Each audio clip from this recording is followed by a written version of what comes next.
Hi everyone, this is part two of my video on Alfred Adler and his theory of personality. So as I mentioned in the previous video on Adler, one of the things he really believed is that people are born feeling kind of inferior because they're dependent on others for their care, right? And so we're constantly striving for a sense of superiority, or a better word for that would probably be competence, right? That we want to feel competent in our lives and our ability to care for ourselves and feel like we fit into the social world in some meaningful sort of way.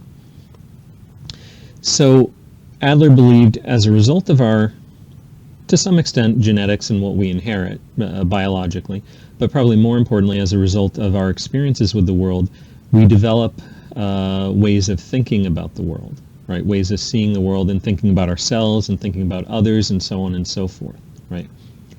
And it's that way that we think about the world and how to go about developing competence in our lives and that sort of stuff that leads us to develop what he called a style of life, or a lifestyle. Okay?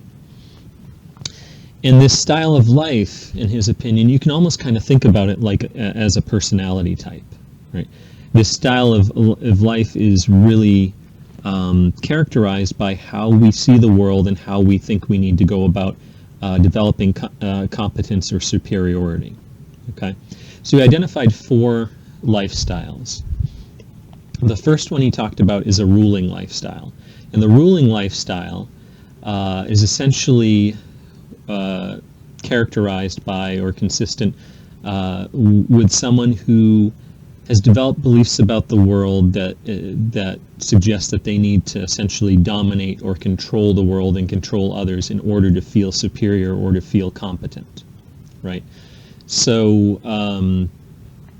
you think of folks who tend to be control freaks, or you think of folks who are dictators and those sort of things.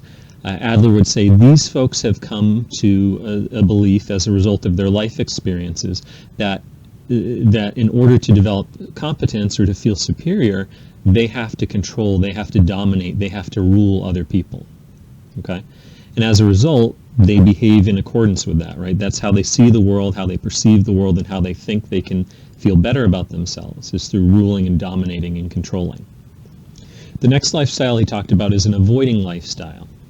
And in his opinion, these folks have developed the belief that in order to fit in order to be accepted by other people, and in order to feel competence, you have to avoid things. You have to avoid problems and avoid posing problems for other people, avoid expressing your own needs, your own desires, your own wishes, right? So you could almost imagine this being characteristic of folks who are like dependent on other people, that they avoid expressing their own needs and oftentimes defer to other people, or someone who's maybe highly socially anxious and avoids interacting with others out of the fear of being rejected or experiencing conflict or those sorts of things. The next style he talked about is a getting style of life, and this is really more characterized by someone who has the belief that in order to feel superior, in order to fit into the social world, they don't necessarily have to dominate other people, but they need to constantly be getting what they want. Okay? So they don't necessarily have to be in charge, but they need to make sure that they always get their way and get what they want, right? So almost think of someone who's very self-centered or very selfish, right? Almost maybe someone who seems kind of bratty, and when they don't get their way, they get upset. Okay? And then the last style of life he talked about is someone is what's called socially useful. And this is the sort of person that kind of sees that in order to fit in order to feel competent and be successful, you have to be able to do things that are beneficial not just for yourself, but beneficial to others, right? So sometimes you might have to kind of behave in a ruling sort of way, right? In order to be useful to others, you might have to step forward at times and take on a leadership role. But at other times, you might have to avoid doing that and not necessarily assert your own needs and try to minimize conflict, right? It's really more of kind of a balanced style of life.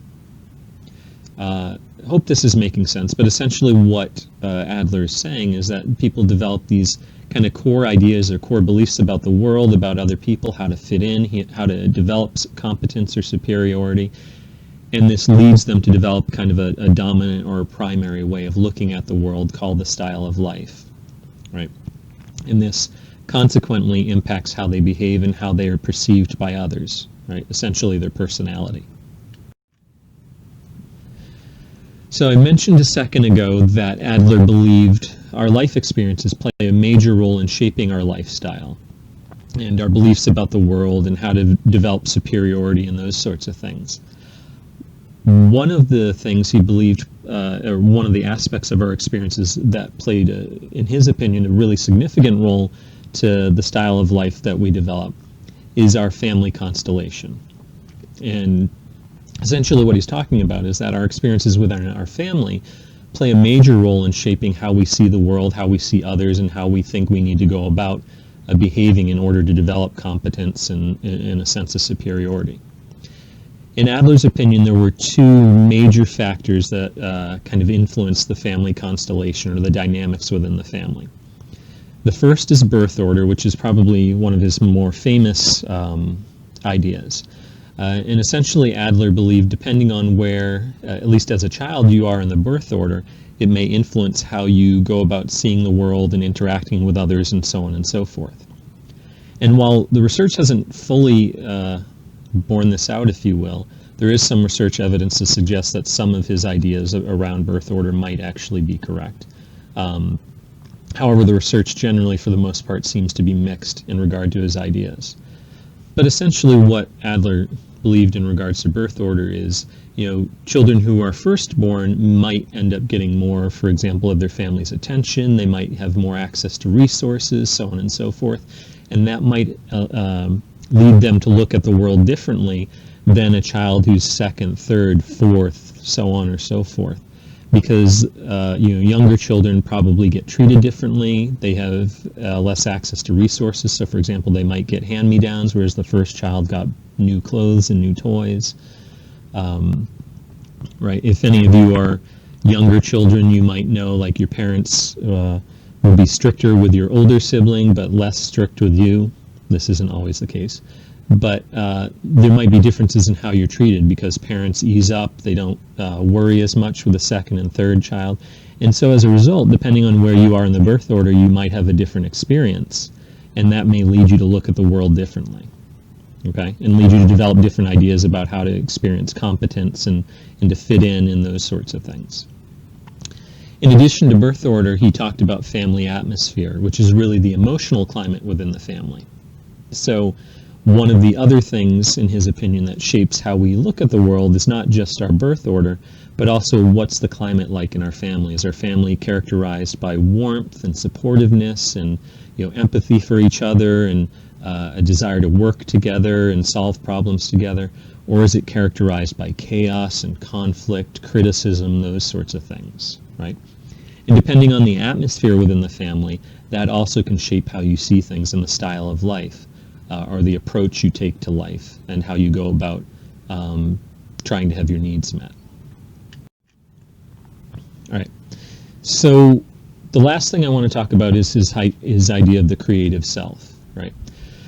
So Adler believed that the creative self is really the part of our self that maintains and pursues one's goals. And unlike Freud, he believed that we are largely conscious of our actions, right? We're largely aware of why we behave the way we do.